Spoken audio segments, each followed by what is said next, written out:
Qatar, जो gulf देशों में मौजूद एक छोटा सा देश है, लेकिन इकोनॉमी और अमीरी के मामले में आज इसी छोटे से देश ने बड़े बड़े देशों को पीछे छोड़ दिया है। इस देश की पॉपुलेशन 2.8 मिलियन है, लेकिन इनमें से लगभग 24 लाख लोग ऐसे हैं जो कतर के मूल निवासी हैं ही नहीं। ये वो लोग हैं जो बाहर के देशों से आकर यहाँ पर काम करते हैं।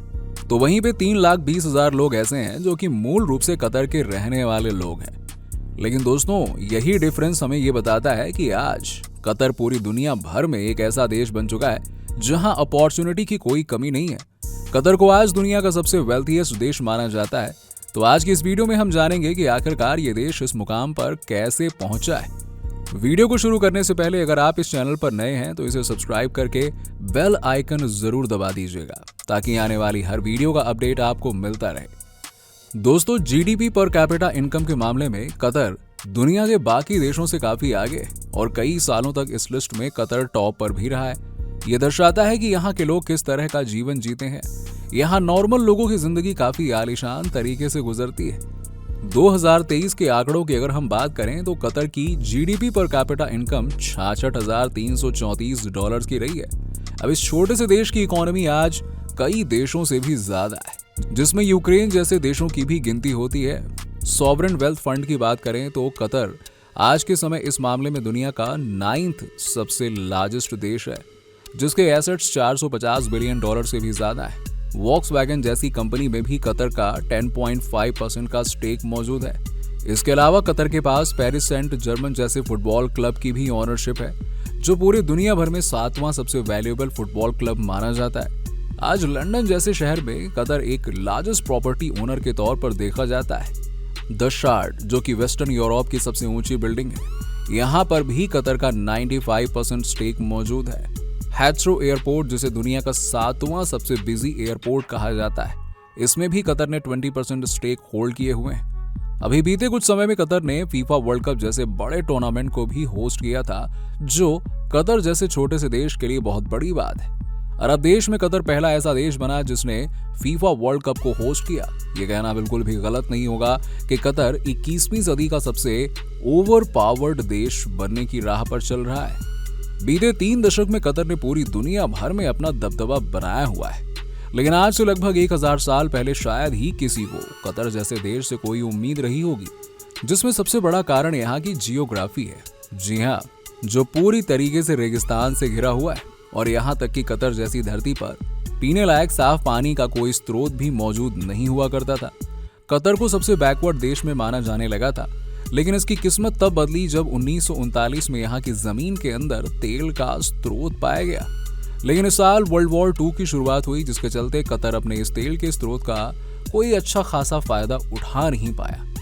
लेकिन 1950 के आते आते कतर पूरी दुनिया भर में अच्छी क्वालिटी का तेल प्रोड्यूस करने लग गया था। कतर को तेल तो मिल गया था, लेकिन बाकी के अरब देशों में पाए जाने वाले तेल के भंडारों से इसकी तुलना नहीं करी जा सकती थी। ऐसे में आने वाले समय में कतर जैसा देश सिर्फ तेल पर ही निर्भर नहीं रह सकता था, उसे कोई और ऑल्टरनेटिव ऑप्शंस ढूंढने थे। समय बीता और 1971 में फाइनली कतर को वो मिला जिसका उन्हें इंतजार था। शेल कंपनी की मदद से कतर ने एक विशाल नेचुरल गैस का भंडार खोज निकाला, जो पर्शियन गल्फ के बीचों बीच मौजूद था। ऐसा पहली बार था कि दुनिया में कहीं इतना बड़ा नेचुरल गैस का भंडार पाया गया। इस नेचुरल फील्ड का साउथ वाला हिस्सा ईरान के पास था और नॉर्थ वाला हिस्सा कतर के पास। आज पूरी दुनिया भर में कतर नेचुरल गैस का तीसरा सबसे बड़ा प्रोड्यूसर बन चुका है, जो ईरान और रूस के बाद आता है। इस नेचुरल गैस की डिस्कवरी के बाद इसने कतर की तो जैसे किस्मत ही बदल कर रख दी हो, जो आने वाले समय में कतर को एक फाइनेंशियली और इकोनॉमिकली सुपर पावर बनाने वाला था। अब यह कहना बिल्कुल भी गलत नहीं होगा कि आज के समय कतर जिस मुकाम पर है, वहां पहुंचने में इस नेचुरल गैस की डिस्कवरी ने काफी इंपॉर्टेंट रोल प्ले किया है। 1990 के समय में जब पूरी दुनिया भर में नेचुरल गैस की डिमांड काफी बढ़ने लगी, तब कतर ने नेचुरल गैस के एक्सपोर्ट की तरफ ध्यान देना शुरू किया और इसका विजन रखा था उस समय के लीडर हमाद बिन खलीफ अल थानी ने, जिन्होंने इस नेचुरल गैस फील्ड की मदद से दुनिया का सबसे बड़ा LNG बिजनेस बना डाला। कतर के लीडर्स ने द रॉस लैफन इंडस्ट्री सिटी के अंदर दुनिया का सबसे लार्जेस्ट आर्टिफिशियल हार्बर तैयार किया, जो आने वाले समय में कतर के एलएनजी एयरपोर्ट का प्राइमरी सेंटर बना। और फिर साल 1996 में कतर ने अपना पहला एलएनजी का शिपमेंट स्ट्रेट ऑफ हॉर्मस के जरिए एक्सपोर्ट किया। आने वाले 10 साल में कतर ने एलएनजी बिजनेस में मौजूद अपने कॉम्पिटिटर्स को पीछे छोड़ दिया, जिसमें इंडोनेशिया, मलेशिया जैसे देश शामिल थे। कतर ने सबसे ज्यादा साउथ एशियाई देशों में अपने एलएनजी के शिपमेंट्स भेजे, जिनमें जापान, साउथ कोरिया और ताइवान जैसे देश शामिल थे। दोस्तों, ये वो देश थे जो अपने यहाँ कंज्यूम होने वाले लगभग 27% नेचुरल गैस का इंपोर्ट सीधा कतर से करते थे।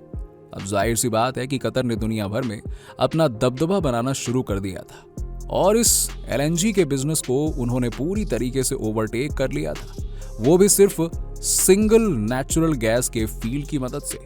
कतर ने एलएनजी और नेचुरल गैस के एक्सपोर्ट से इतना सारा पैसा कमा लिया था कि उनकी इकोनॉमी अब तेजी से ग्रो करने लगी थी।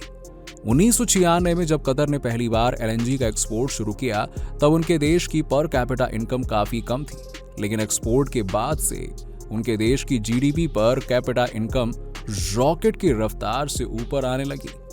कतर अपने इस एक्सपोर्ट से साल का लगभग $10 बिलियन आसानी से कमाने लगा था।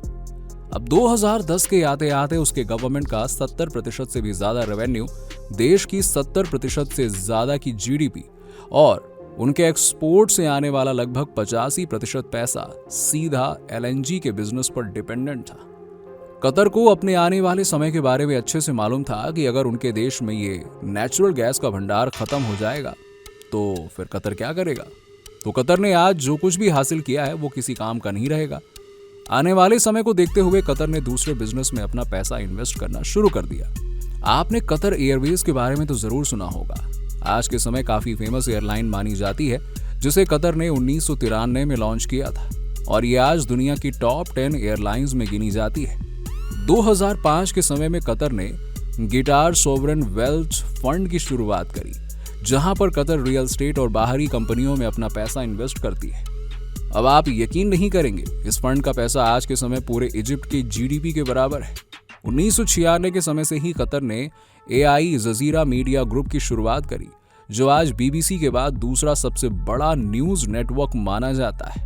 आज कतर में लगभग 10 में से 9 लोग ऐसे हैं जो बाहरी देश से आए हुए नागरिक हैं, जो आज इस देश में बिना सिटीजनशिप के काम कर रहे हैं। दोस्तों, इसका कारण यह है कि कतर जैसे देश की पॉपुलेशन काफी कम है, इसीलिए उन्हें अपने बड़े बड़े इंफ्रास्ट्रक्चर प्रोजेक्ट को पूरा करने के लिए वर्कर्स के रूप में बाहर से लोगों को अपने देश में लाना पड़ता है।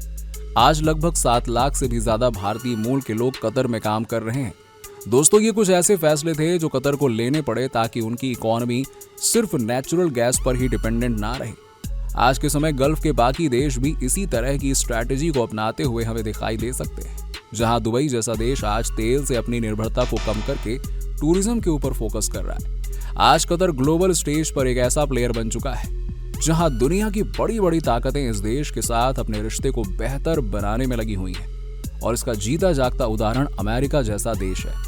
अमेरिका के लिए आज कतर उतना ही इंपॉर्टेंट है जितना कि उनके लिए ब्राजील और जापान जैसे देश हैं, और यही कारण है जिसने कतर को अपॉर्चुनिटी वाला देश बनाया है। इस देश में हर किसी के लिए कुछ न कुछ मौजूद है। तो दोस्तों, कतर की तरक्की के बारे में आपकी क्या ओपिनियन है, हमें कमेंट सेक्शन में लिखकर जरूर बताइए। और वीडियो अच्छी लगी हो तो इसे लाइक करें, शेयर करें और चैनल को सब्सक्राइब जरूर कर लीजिएगा।